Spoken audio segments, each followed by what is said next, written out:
Hello, wrestling fans, and welcome once again as we are reliving the extreme. Nate Maxon, your host, here with you, of course, with my brother Aaron. Hello. And ECW's Chad Austin. Why do you keep saying hello, wrestling fans? Hello, Like podcast we are listeners. so beyond wrestling fans at this point. I'm just doing It's my wrestling, like the people that give a shit are like wrestling historians and that kind of crap. There's no more wrestling fans. Yeah, true. Well, regardless, we are in this all the way October 12th, 1993 edition of ECW that we are going to be reviewing here that we all got to bear with and watch this week. And, well, before we do that, I would like to let you all know, if you have not yet, please do follow us on Twitter and on Facebook in the Facebook group. And follow Chad on Twitter as well. And Chad's Video Vault. I mean, come on, there's so much you can participate in on the worldwide interwebs involving reliving the extreme. And of course, that being said, I mean, here at we go. $2 a disc, I mean, how can you go wrong? No shit. I mean, yeah. Sometimes for Aaron, it doesn't even cost anything. I know. I'm sorry. I prorated for Aaron. It's $1.89. I understand in the retail business, it's tough these days. You know what, Aaron? I'll even pay for the postage. Oh man, I appreciate that. Got hard times, man. Hard times. Hard times with my family. Hard times. It's hard times when a podcast host says he'll send you DVDs and only charge you half the price for shipping. That's hard times. Yeah, I know, buddy. Don't worry. It's coming soon. We have some hard times up in this episode of ECW, too. We'll get to Chris Michaels. Don't worry. Don't worry. We will get to Chris Michaels. I hope you allotted about 14 minutes.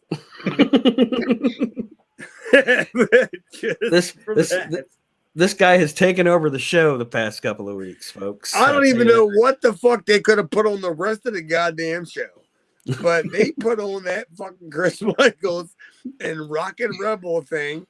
That could have been the whole entire show, and I would have been happy. Completely happy. What the hell? I don't know. We'll get there. I guess I didn't, when I went through the Twitters and such, I didn't say at Chad Austin Demera on Twitter. And for Reliving the Extreme, it is just at Reliving Extreme. I think you guys don't want you have to go in blind trying to find the addresses there. I was a terrible shill just then. So we start this show off with a 6-man tag team match. Not to mention the bad music open. Oh, yeah. Oof. Why was that, Nate? Why was there generic music for that? It was really rough, too.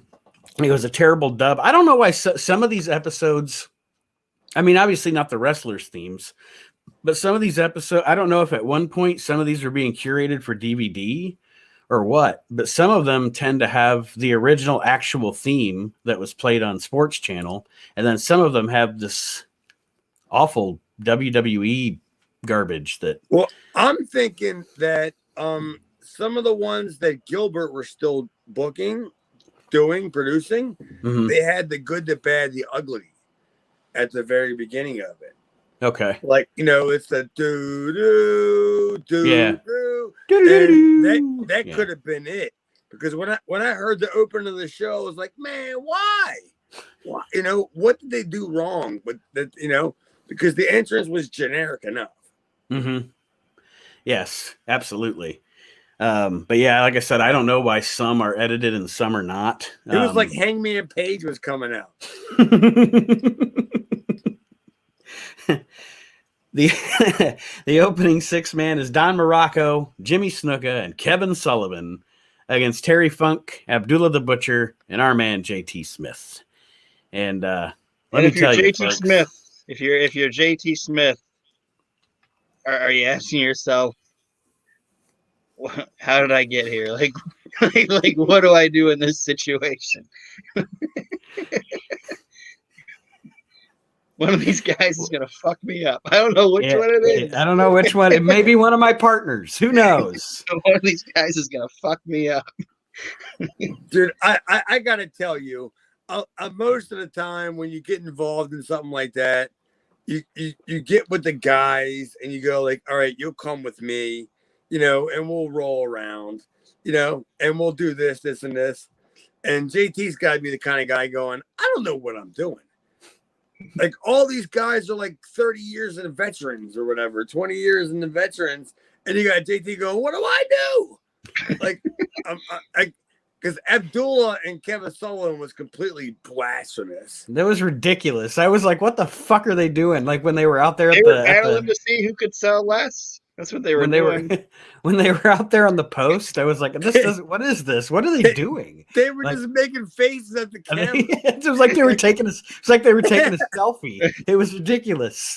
Who can make the worst face at the camera? It was terrible. And you're right. It was like, why was JT involved in this?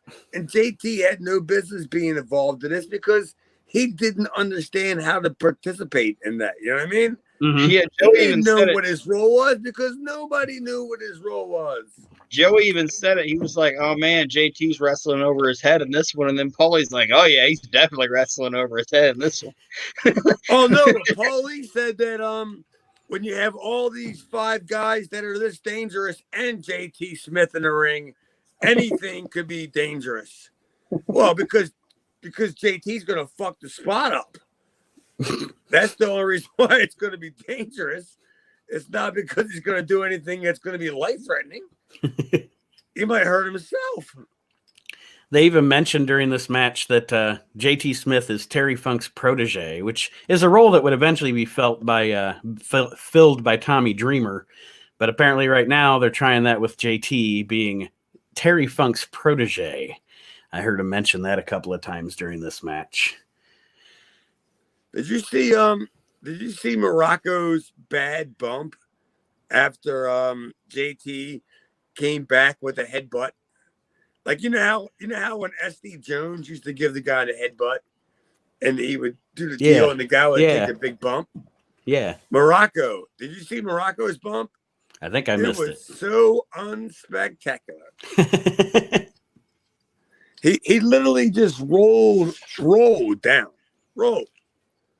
Like he grabbed a hold of the middle rope and just fell down. Oh, you know what? Now that you said that, yes, I did notice that. I did. I didn't put it on my notebook, but now that you mentioned the actual, he just kind of melted and did Don Morocco. Did you guys see Abdul the Butcher's fantastic DDT on Kevin Sullivan? Is that the one where he didn't even fall? Pretty much. Yeah. He hits it and he acts like it's like this big high spot when he gets in, like he's gonna get up and get this big reaction from people, and everybody's just like, dude, Abdullah was the biggest waste of probably money that ECW ever spent. It must have looked great on paper. I'm not gonna lie, it looked great on paper, right? Yeah. But essentially they got come in and walk around Abdullah the Butcher. That's what he does. But that's what all Abdullah Butcher was gonna do anywhere, right? Yeah. And like I said, I mean, him and Sullivan, everything they were doing outside was just like, I don't even know how to describe it. I just put what the fuck are Sullivan and put. I don't really even have an adjective to describe what they were doing other than it was pretty pitiful. Pretty pitiful. Yeah, they call it walking and talking. Yeah. And like I said, the selfie they took with the mean Nabby faces doesn't even talk, so it was just walking. Pretty much. Well, the finish of this match comes when Jimmy Snuka accidentally powders Don Morocco. It's his brother. Dean Morocco. And JT Smith gets the pin on Don Morocco. And that is the end of that. I don't even know if they showed the whole match here because it was only 4 minutes maybe.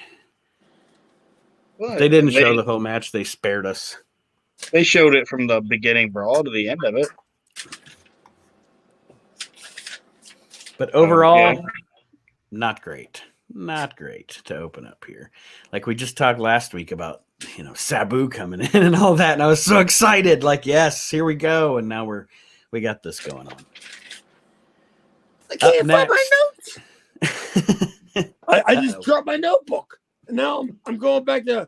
That's right. I think that Johnny Stetson, or Tony Stetson, and Johnny Cairo had a great match. But that's not right. Because we're in December, right? We are in October 12th. I got my notes now. I got them now. All right. October 12th. All right, where are we at? We had Morocco. We had it's not JT's fault that he looked terrible. That's what I got.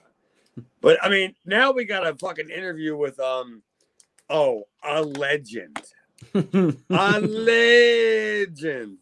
A friend of mine who I just can't wait to hear what you guys got to say about this.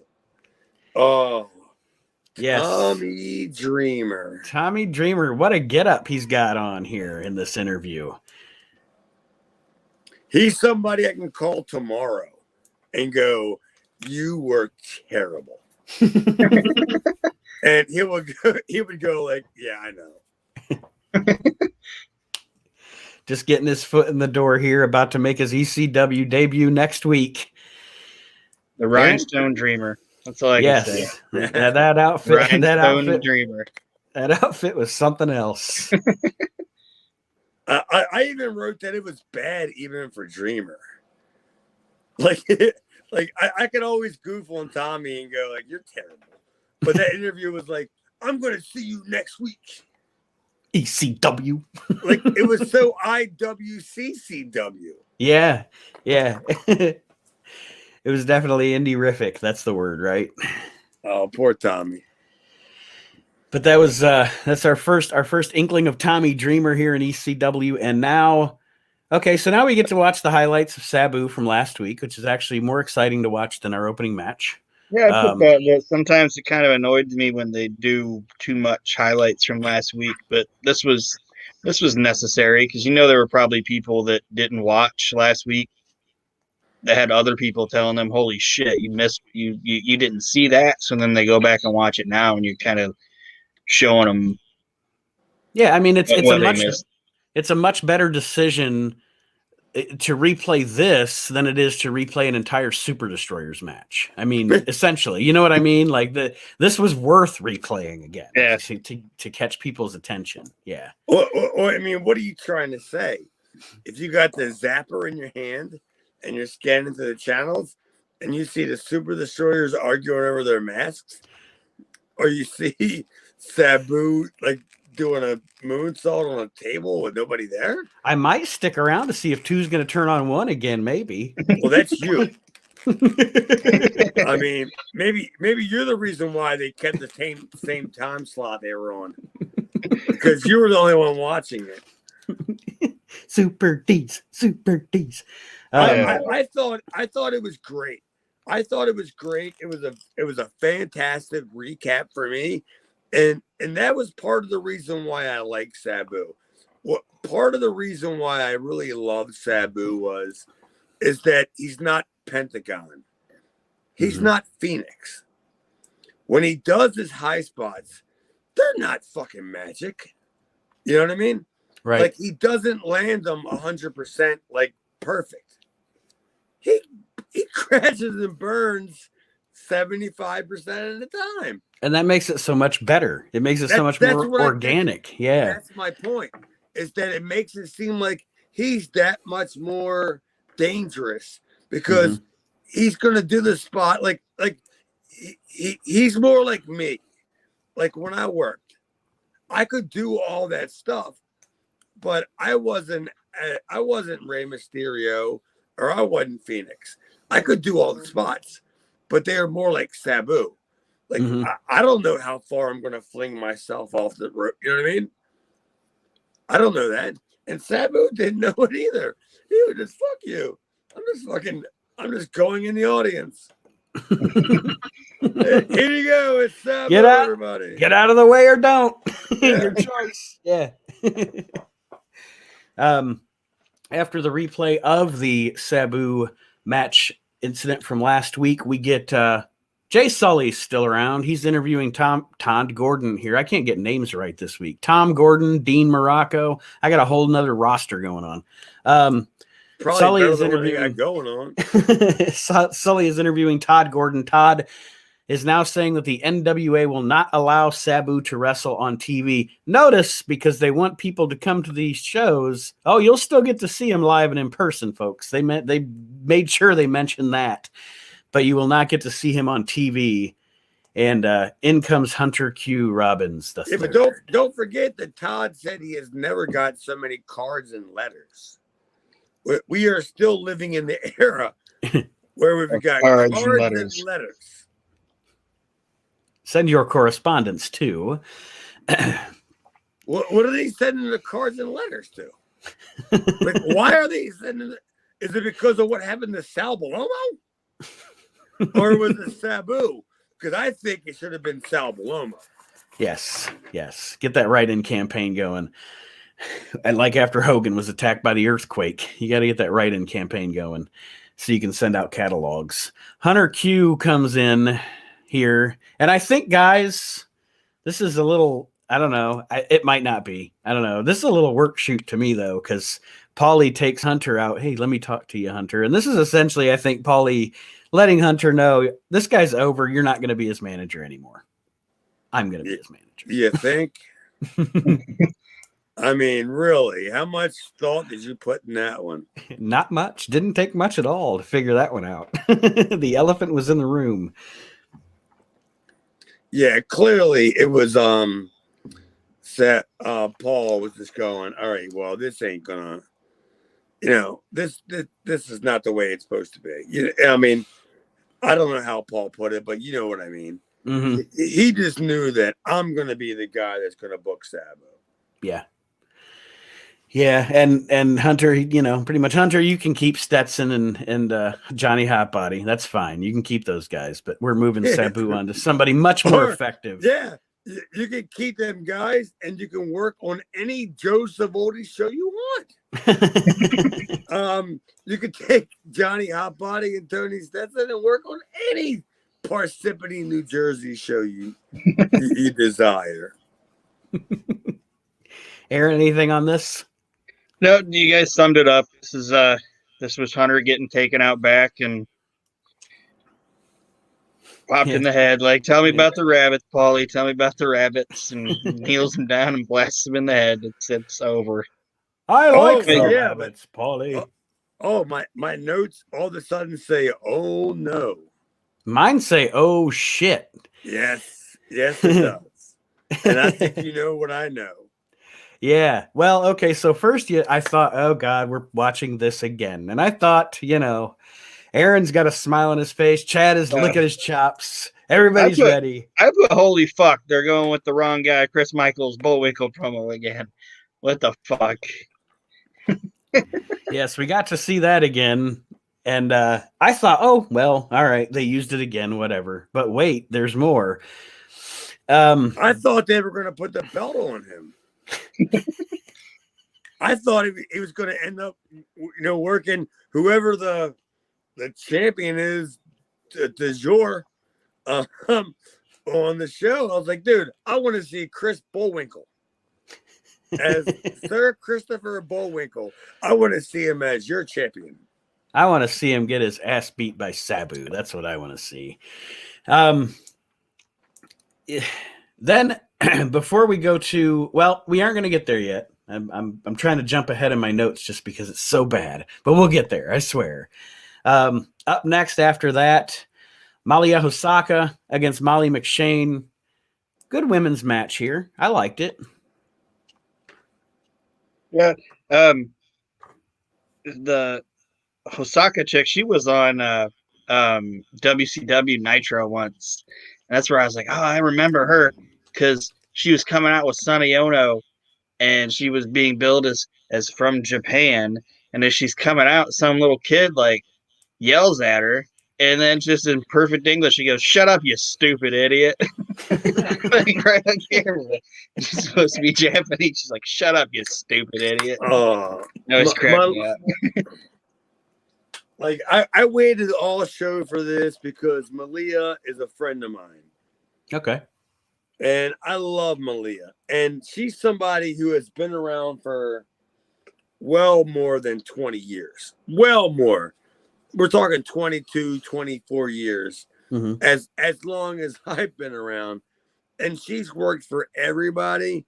And when she was doing this stuff, there wasn't a whole lot of opportunities. Yeah. For girls like her, you know what I mean? So And she took full advantage of it.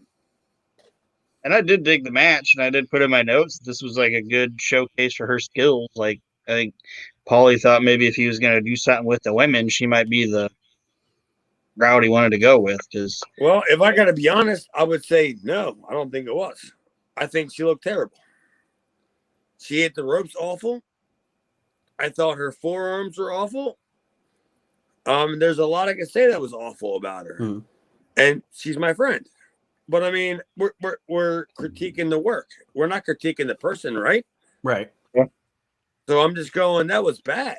Like, and the other girl, I don't even know who the other girl was. So I will say this is definitely a step up from Tigra. I mean, I'll give them that. Oh, go, Jesus. just to throw a little defense at this match in there. This is much better than this whatever that battle royal thing we saw. Don't get me wrong, Malia Osaka, she's like one of the girls that are on the independents nowadays. They get work like every single week, and their mainstay. You know what I mean? Yeah, they worked the Thunder Roses, but we're talking 30 or 27 years ago. Right.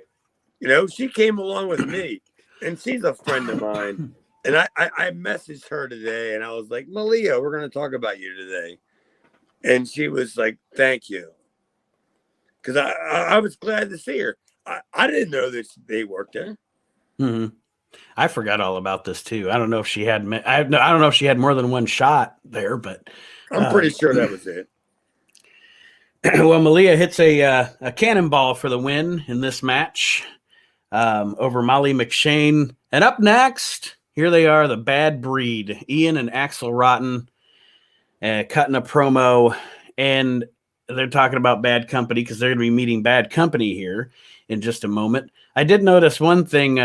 Ian, you notice Ian is a mouther, Aaron? Oh, I put Axel Rotten did a good job on his promo for what it was, but Ian just sucked ass and stood there and mouth breathed. Yeah, he was a mouther, like he's mouthing along, like Jesse Ventura used to do to Vince McMahon when Axel's talking. When he wasn't doing that, he just was hanging his fat trap open. Like, I actually have here, I hate to say it, but I have here, he looks like if Dirty Laundry was a human. That's what he looks like. I hate to be mean. I know I don't. It's fine. Well, I mean, if you guys are gonna put me on the spot, and we don't pull any punches here, we tell it like it is. Axel is a great friend. Well, was a great friend of mine. Ian's a great friend of mine. Yeah, I saw Ian mouthing whatever Axel was going to say, and I was like, that's completely fucking ridiculous. That you know what I mean? Yeah. And because Axel, to me, I'll tell you what, I could tell from Paulie's voice that he saw an upside in Axel. You could hear it when Axel did his tags when he came in. Oh my God, what's he going to do against Axel Rotten? He saw something in Axel. I just don't think he saw something in Ian. And that doesn't shock me at all, because I mean, just as an observer, I don't see anything in Ian. And I don't know. Then or now? Just both. I was never a fan. And like you said, I mean, if you guys, he might be a great guy, but we're here to talk about the work, right? All right. But Axel, I always liked Axel.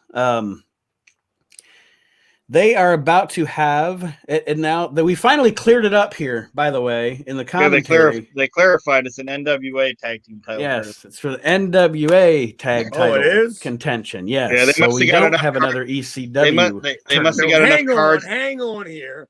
I have it in my notes that it's for the NWA West Coast Southern Continental Championship. I think there's Is that I think true? there's a heritage in there somewhere too. I don't have a heritage. I think that Oh. was last month. I see John Tolis's name mentioned in my notes. Is that true? The coach. John Tolis? Oh yeah, remember when WWF made him the coach? Like he's one of the great talkers in the history of the business. He's coming in to manage Mr. Perfect, and they put a fucking whistle in his mouth. Anyway, let's not dwell on that. What do we think of the Bad Company Bad Breed match? Well, I actually wrote insert bad joke on my notes, because bad breed versus bad company probably equals bad match. Bad. and then I wrote, oh my God, there was a John Arezzi promo. Yeah, I have it. They actually talked about John Arezzi's upcoming wrestling convention. Yes. That was the high spot of the match. Oh my God, John Arezzi's having a convention. Where am I here? Yeah, other than that, I mean, Paul Diamond looked all right. Ian looked like garbage. Pat Tanaka doesn't fit, and Axel looked good. And at least they clarified that it was an NWA tag team title tournament thing in this. They must have got enough cards and letters and complaints and needed it clarified. But it was way too long as well. It was way too long of a match. It was ESPN AWA boring. Mm-hmm. It was exactly the kind of match you would see on that, right? Yeah. It was like 12 minutes. It was a wrist lock and heat, and then the tag and the hot tag didn't give a shit, kind of match. And that's not, I'll tell you that Axel and Ian worked down to their level because that's what Paul and Pat wanted to do. Yeah. That's not what Axel and Ian wanted to do. Axel, in my opinion, is a fantastic hand. He's a great hand, and he just doesn't. He just came. In my opinion, Axel came along at the wrong time. If Axel would have been alive 15 years earlier, he would have been a star. That's a fair point. I never thought about it that way, but you're right. The way he works and excuse me, the way he works the psychology in the ring. And you also made me realize that you're right too about them working because Paul and Pat in this match wanted to work a very basic, just let's just go out there and do the basic thing. And you guys, we don't want to do any of your shit. So, and that didn't do Axel and Ian any favors in this match because they didn't get to showcase who they were. And it wasn't meant to. Mm-hmm. Like even watch the spot where I think it was Paul Diamond did a body slam on Ian, and watch Axel how fast he was to grab the rope to run in to take a body slam next. Mm-hmm. Because they called that spot. You body slam in, boom, I run in, you body slam me. Like Axel was like the ring general of that match. Aaron, any thoughts? Sorry, Chad. Yeah, I just like I said, it was too long of a match, and it didn't really do anything for me. And felt like it was just kind of there. It was just there, and they didn't even do like the somewhat cool version of their finish, where Pat would kick him with the super kick, and then Paul would do the back suplex deal. They did like a stupid thing where he jumped over him, and it did. Yeah, this match didn't work for me. Aaron, I can't even think of a finish that I think would be like. Well, how would you do that finish? Well, in my eyes, it would have to be you would have to distract one of the Rottens to fuck the other Rotten. You know what I mean? Yeah. Like if you want to make if you want to save the grace and not make them look so shitty, how would you do that? And they didn't. They just beat them. These new Yeah, guys, we'll just crush them. I don't understand the concept of bringing two new teams in and having them wrestle each other. That just seems, it's like, well, so now you just brought these guys in. Oh, Bad Breed's here, and they've already lost. Or if they would have did it the other way, oh, Bad Company's here, but they've already lost. It's like, Well, you saw their why? promo, right? Yeah, The Bad Breeds promo. like this was like a 12-minute match. It could have been 2 5-minute squash tag team matches. You know what I mean? Just separate these guys and then have them wrestle each other or something. What they could have had both guys wrestle each Rotten guy and beat him clean. is that what you're saying, Aaron? No, I'm saying No, like I think what Aaron's like, getting at. I think no, what Aaron's I'm saying getting at I'm is having like have Bad Breed wrestle like Sex Appeal, Twisted Steel and Sex Appeal, and then have like Bad Company wrestle some other team and have it be like 4-minute squash matches instead of taking two new teams, putting them in the ring for 12 minutes, having a shit match, and then neither one of them looking good at the end of it. I don't know about that, dude. Twisted Steel and Sex Appeal. I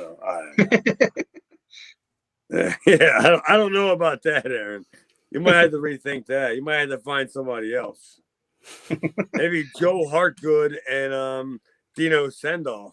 But Twisted Steel and Sex Appeal, no, they're not going to stand for that nonsense. As far on my watch. Speaking of tag teams, Public Enemy cuts a promo next. I like that they keep calling the Headhunters Fat Boys. But anyway, the Public Enemy cutting a promo next, talking about the Headhunters leaving ECW, like, essentially playing the old "we ran them off" gimmick, which is fine. That's good. And I'm glad they ran them off because we don't have to see them anymore. And they're also cutting a promo on Bad Company. Any thoughts here, guys, on the Public Enemy promo? Aaron? Yeah, it was what it was. Pretty basic. Get in there, get out. I didn't mind it. I know, Aaron, you've never been a huge fan of their promos anyway, but I didn't mind them when they were not doing the like ridiculous voices or whatever, but this was good. This was serious and whatnot. I enjoyed this one. Well, this is when we start getting into the territory of everything's different now. Mm-hmm. It's a whole different world now. Like there's Eddie Gilbert's gone, right? Yeah. And he's already been 2 weeks removed? Yeah, but in the production world, that's only a few weeks? A few weeks. You know what I mean? It's kind of hard to replace what happened a few weeks ago for what's going on. Mm-hmm. And the Public Enemy promo, I don't know. I liked it, and I have a whole entire thing about the whole entire show, about what I think what's going on with the whole entire show and the Public Enemy. I mean, it's just kind of funny to me that I'm 48 and Rocco Rock and Johnny Grunge look they're my age. Yeah. Why are they still dressing like alike? And what are they doing? Spray painting trains? I mean, is that what they're still doing on a Friday night? They're still drinking 40 ounces in an abandoned building. I don't know.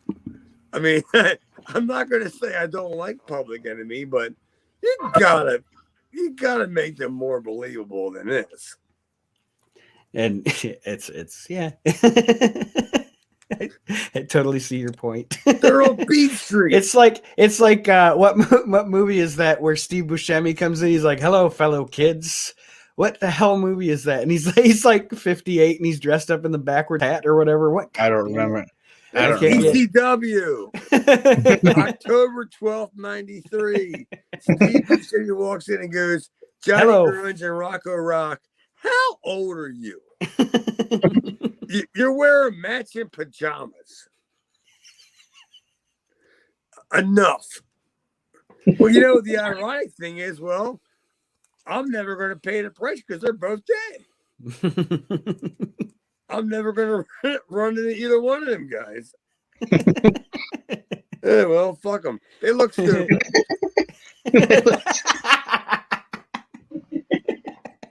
That's the name of the show right there. Fuck them. They look stupid.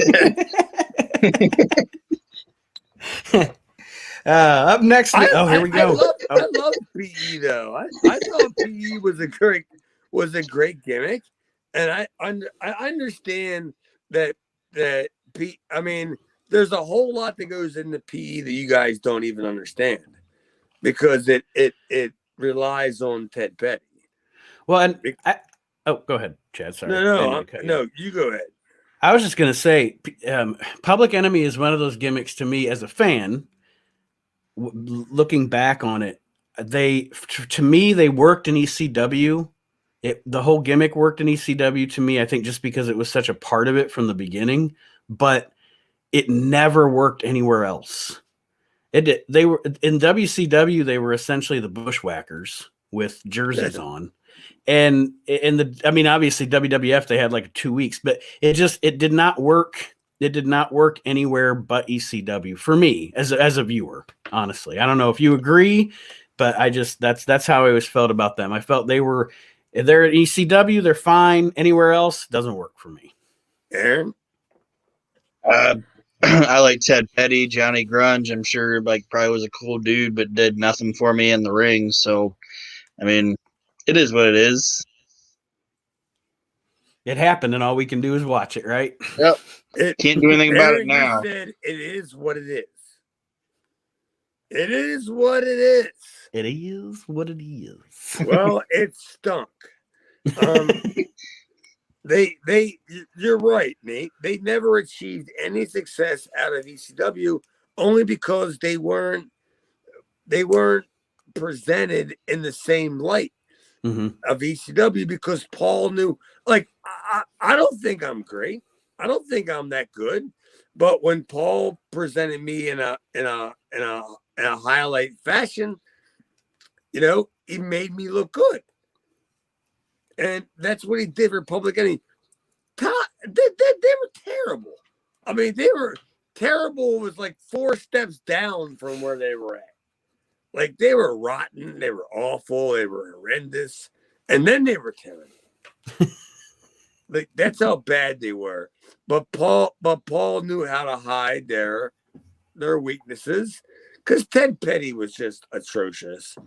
And Mike was just completely fucking, I don't even know what to say about him. He was completely just gone at this point and everything. But they made that work. They made that particular gimmick. Well, Paul made that particular gimmick work, right? Yeah, accentuate the positives and take away the negatives, or try to take away the negatives. But definitely accentuate the positives, which as we go through watching ECW, we're going to see Paulie do that with a lot of guys and gals. Well, are we getting to the good stuff? Ooh, yes, we are. It's there now. Ring the dinner bell, folks. It's our double main event. Up next, we have a Joey Styles interview with the Rockin' Rebel, talking about injuring Sal Balomo, and Aaron and Chad are ready. They are fired up. I'm actually going to sit back and let you guys take over because I'm going to laugh. That's just what I'm going to do here. Aaron? The blubbering Rockin' Rebel at the beginning of it was just annoying, and it would have been fine if he would have just been serious, but he's doing the fake crying thing and all that, and then it rolls into, I mean, Chad, do you got anything to say about the promo? Oh no, I loved it. I loved the Rebel crying. Oh my god! Oh, he did the little thing where he put what I did to him. Oh, I loved it. I thought it was fantastic. That was probably the best part of the next, I don't know, 5 minutes. Him grabbing what was it, Joey Styles or? Yeah, it was Joey Styles. Yeah, him grabbing Joey Styles was probably the best thing in the next 5 minutes because after that, oh boy. It's a And they, doozy. yeah, and for some reason, I don't remember why Chris Michaels is with Rockin' Rebel. I don't remember that, but Bullwinkle's. There's no context other than Chris Michaels was present when Rockin' Rebel attacked Sal Balomo. Well, they come to the match, and Bullwinkle's cutting a promo like he did it.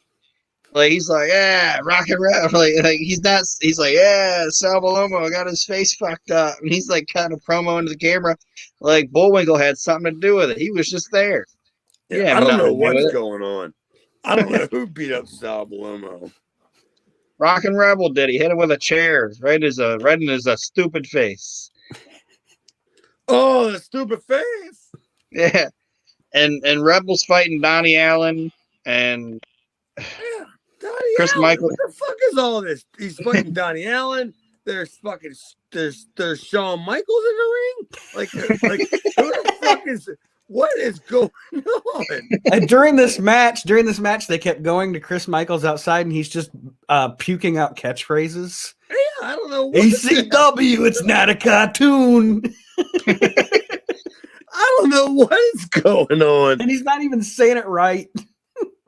I'm not even sure the camera's even catching it right. Like he was catching him like half comment. Like, it wasn't even on the camera where he goes, I'm gonna tell you what about the Rocky Balboa, whatever his name was. He wasn't even saying that. He was just yelling, and the camera just catches him.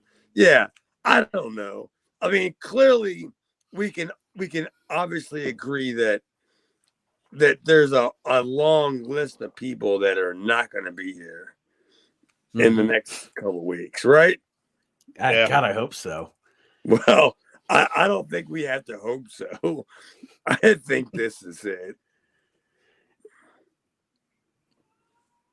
Well, then, go ahead, Kieran. Oh, I was just gonna try to finish this match. The Rockin' Rebel wins with an ugly spine buster. Wait a minute. Didn't they have a little promo?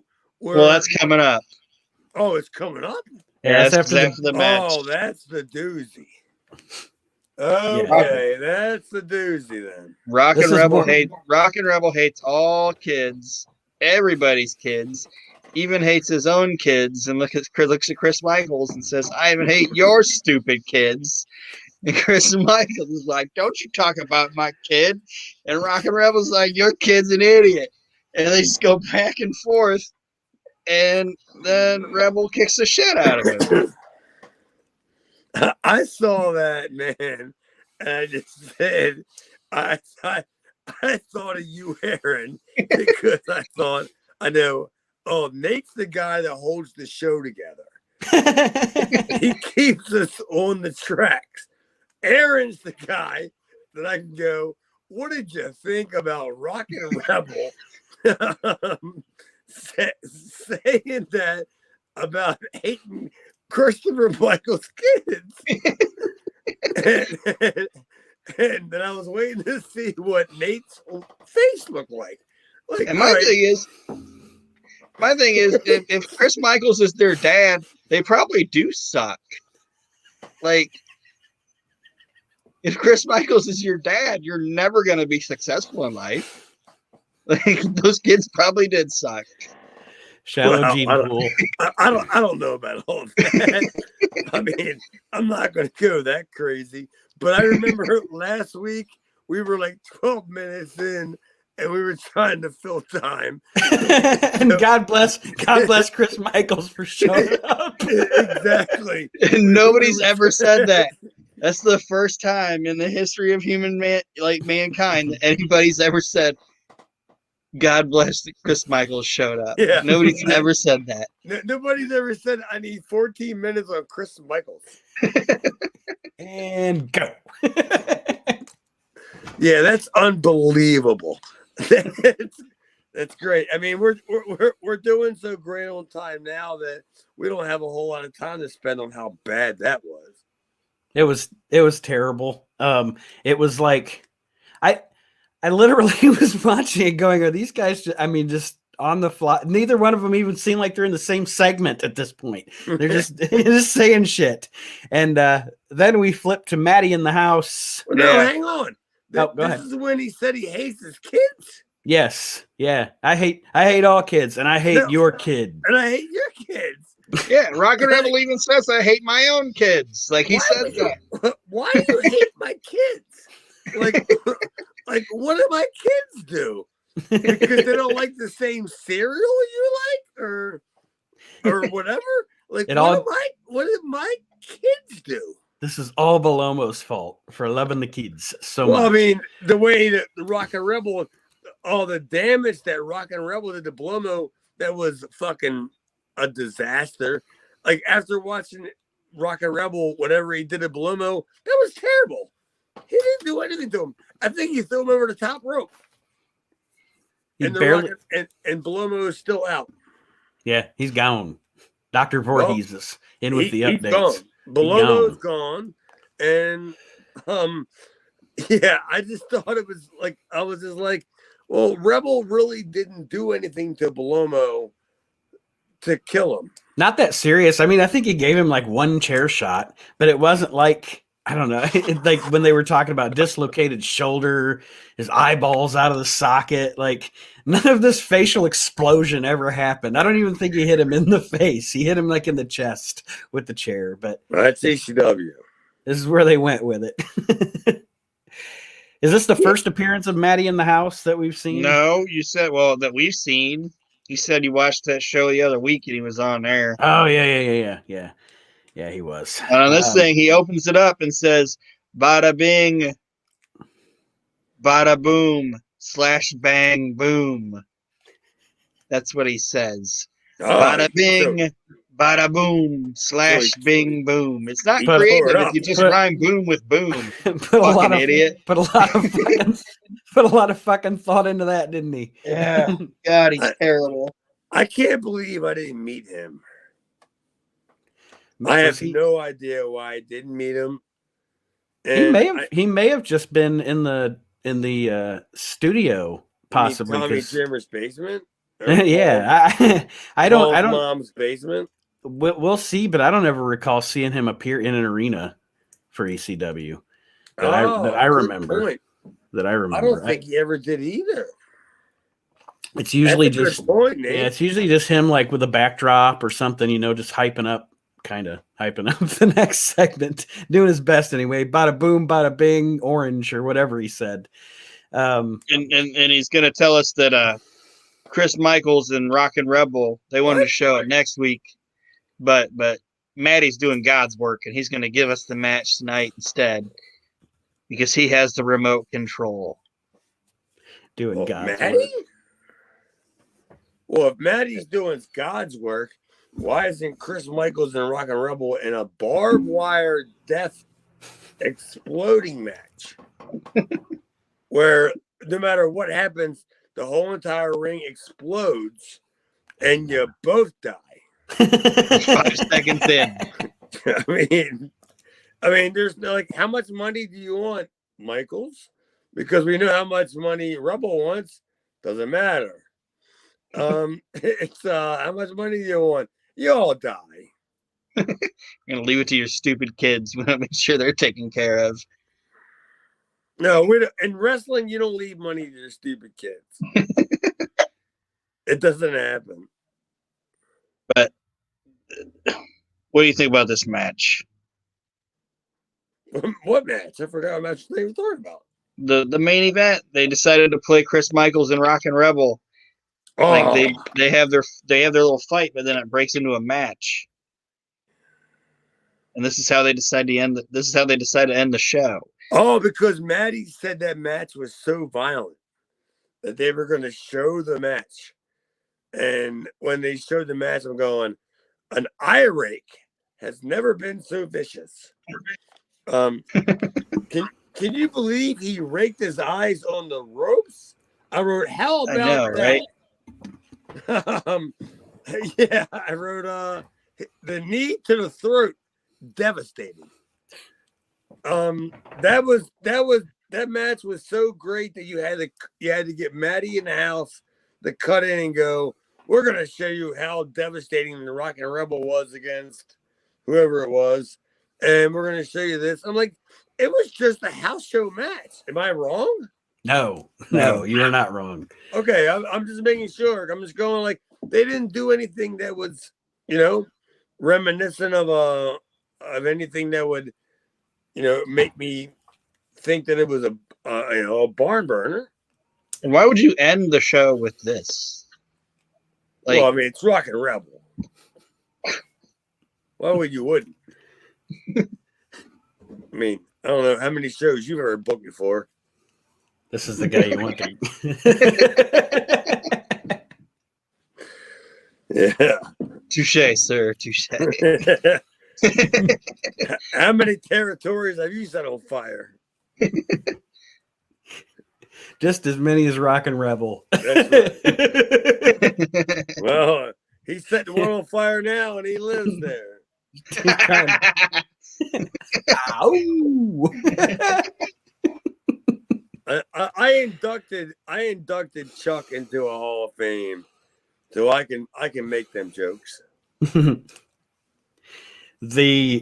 So there we go. We had another at least 7-minute block of an ECW show here involving Chris Michaels in some way, shape, or form. This has got to stop. This punishment has got to stop. I mean, our show's only going to be 30 minutes from Chris Michaels. I was going to say touche. It's making for some great radio here. But all right, so we move along through the show out of this thing, and the afterbirth of it is, I think, the close, isn't it? That's the next thing I have down on my notes. Is there anything in between this and the close with Joey Styles and Paulie that I missed?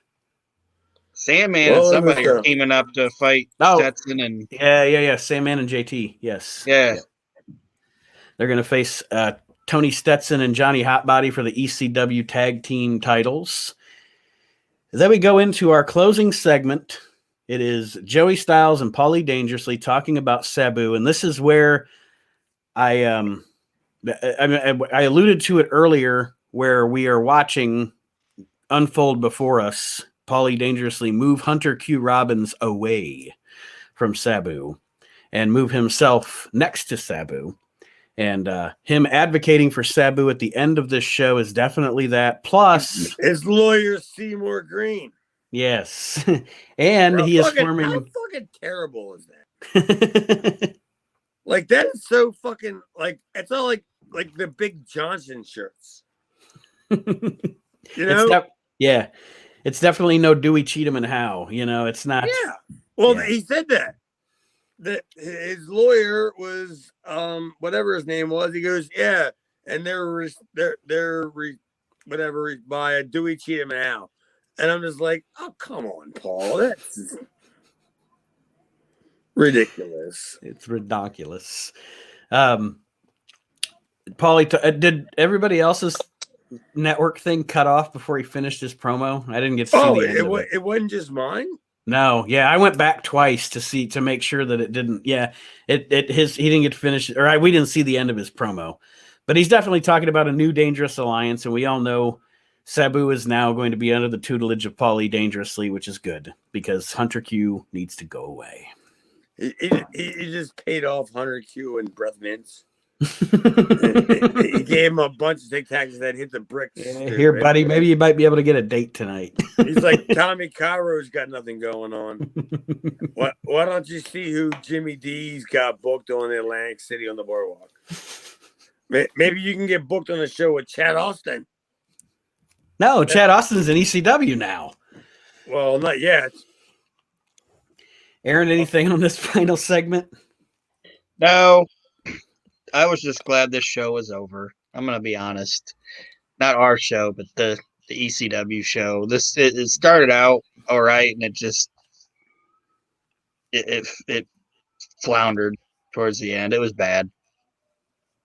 All right, we got a few minutes here, so I'll give you my assessment. Here's the deal. This is a brand new beginning. They're introducing new characters, correct? Yep. Yeah. They're introducing new storylines, correct? Absolutely. And so it's not going to be the most compelling television. Am I wrong? No, you got to start somewhere. Right. Is it good? No. I'll answer for you. It's not good, but you have to start somewhere. Like you said, Nate, you have to start somewhere, and this is their start. And clearly, Bad Company it is not going to be the fuse. What does that say when you go so to speak? Where I didn't mean it. No pun intended with the fuse, because I know where it was going. But yeah, that you have to start over again, and that's what they're doing. They're starting over. They're reintroducing Public Enemy, Paul Diamond and Bad Company and all that. Bad Breed, re-showing you Sabu. So it's like it's almost like a challenge to me, like a WWE challenge. You know what I mean? Yeah. Do you think I was going to ask this question when we were during the Bad Company match, because I like Aaron kind of alluded to it, how out of place they are, even at this stage of ECW. Were they in the AWA at the same time as Paulie? Like, would those guys have known each other? Like, would that be maybe a reason that a connection between those three that brought them in? I don't know. I'm not an AWA guy, so I really don't know, to be honest with you, who was together when and what, but the question doesn't matter, but it just kind of piqued my interest. Paul was in AWA, what in '87 with Condrey and Rose? Mm-hmm. That would have been when the Rockers were there, and that would have been when Bad Company was there. Okay. So that's 87. So we're saying 87, 89, 90, 91. That's 5 years from now. Does PWI recognize Bad Company? Like, are they even in the top 5 of the tag teams of the year? Like, I mean, for any of the last 5 years? They've been to Japan by now and been the Orient Express, for God's sake. And got jobs. And wasn't Paul Diamond already Max Moon? Yep. Wait. Yeah, they got kids. Yes. They got jobs. Yeah. I heard Pat Tanaka got a minivan. I don't know. I mean, like they kind of moved on. They kind of got. I mean, all of a sudden, Paul's going, "Hey, remember in Las Vegas at the Showboat when we worked for Burn? Yeah. Well, you want to recreate it? Yeah. Well, I can't. I can't. But what I can do is I can pay you guys, $1.50 to work with Axel and Ian. And you don't even have to put them over. It's just, yeah. I'd love to know the relationship between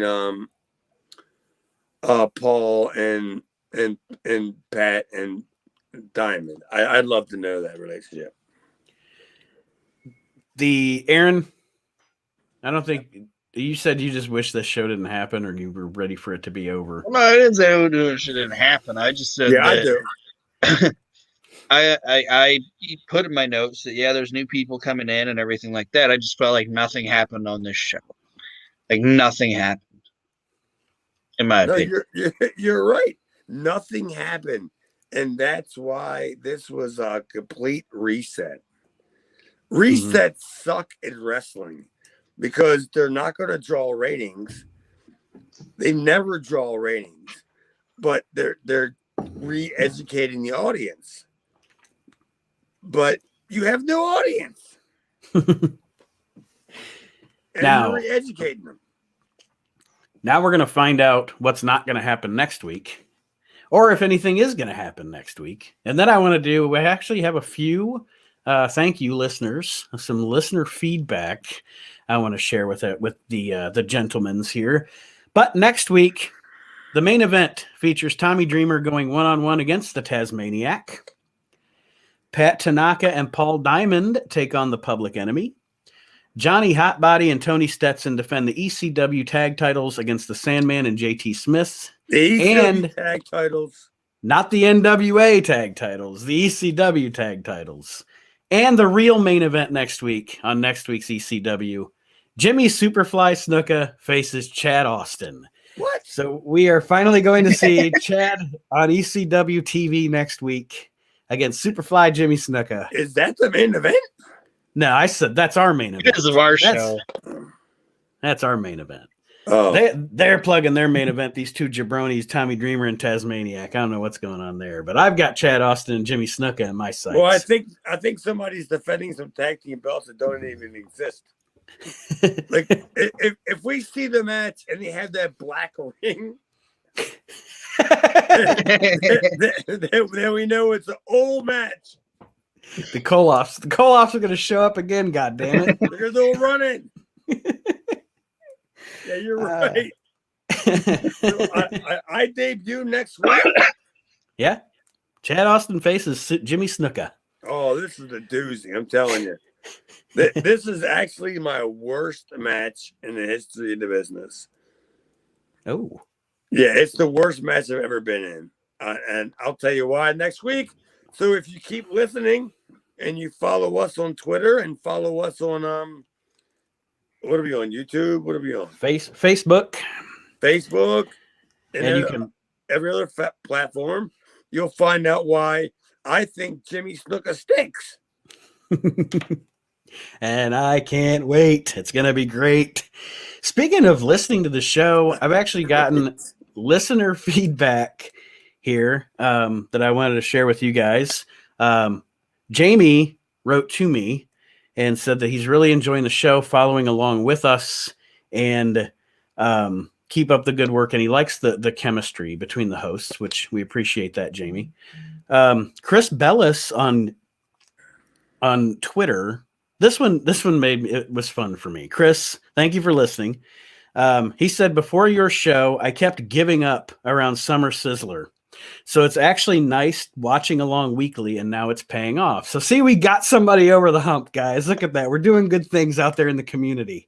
Well, that was the big deal, because we had so much painful shows to do that made our show look stupid because we were putting over the absurd. You know what I mean? Yeah. So once we got over that hump, and now the shows are good, what's going to happen when we start seeing RVD?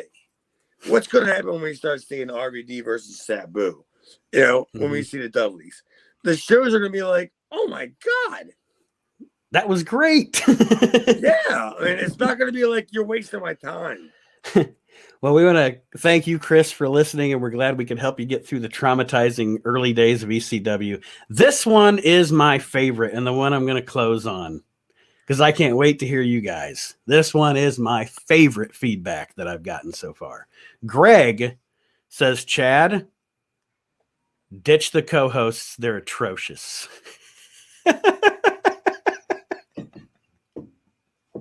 Yeah. I think it's hilarious. Fuck you, Greg. Well, maybe Greg's smart.